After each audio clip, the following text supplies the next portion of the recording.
Veterinary কলেজের 17তম বর্ষপূর্তি উপলক্ষে আজ উপস্থিত ছিলেন রাজ্যের মুখ্যমন্ত্রী ডক্টর মানিক সাহা। 17তম প্রতিষ্ঠা বার্ষিকী এবং ভার্টিক্যাল সম্প্রসারণের আজ উদ্বোধন হয় college of veterinary science and animal হাজবেন্ডারির অনুষ্ঠানে। সংশ্লিষ্টদের উপস্থিতি এবং উৎসাহ ছিল বেশ লক্ষণীয়।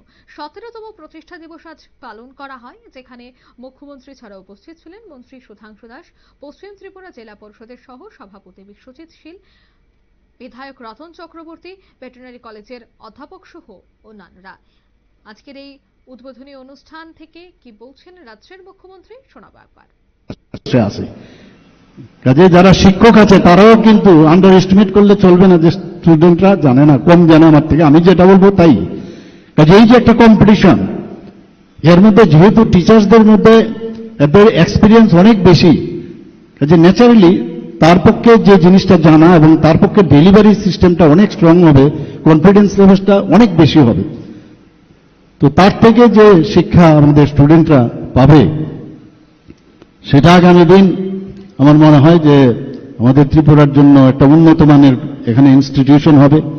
ভিসিআই যেটা আছে আপনাদের ভেটেরিনারি কাউন্সিল অফ ইন্ডিয়া, আমি খবর নিচ্ছিলাম, আমি বলছিলাম রিকগনাইজেশন পেয়েছে কিনা, কারণ আমি তো এই বিষয়গুলো জানি ইনস্টিটিউশনের কি কি।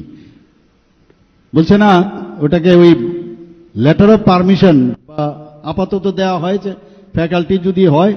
এখন যেহেতু হোস্টেলের রুম টুম আমাদের এনইসির যে ফান্ড দেওয়া হচ্ছে ন্যাশনাল, যে আমাদের নর্থ ইস্টার্ন কাউন্সিল থেকে, আমার কিছুদিন আগেও নর্থ ইস্টার্ন কাউন্সিলের সাথে আমার প্রায়শ বৈঠক হয়।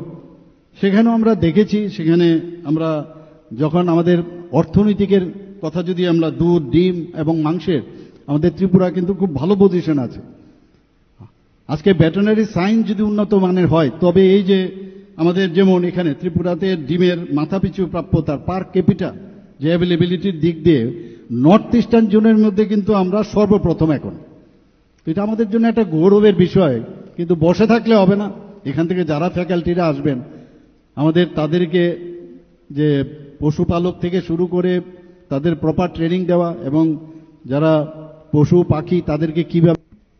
আপনারা শুনলেন মুখ্যমন্ত্রীর এই বক্তব্য। অর্থাৎ তিনি বললেন, একদিকে যখন শিক্ষক এবং অন্যদিকে শিক্ষার্থী, প্রত্যেকের মধ্যে সমন্বয় থাকতে হবে, তবেই এই ধরনের ট্রেনিং বা শিক্ষক শিক্ষার্থীদের মধ্যে যে সমন্বয়, তা আরো অনেকটাই ঠিকঠাক হবে।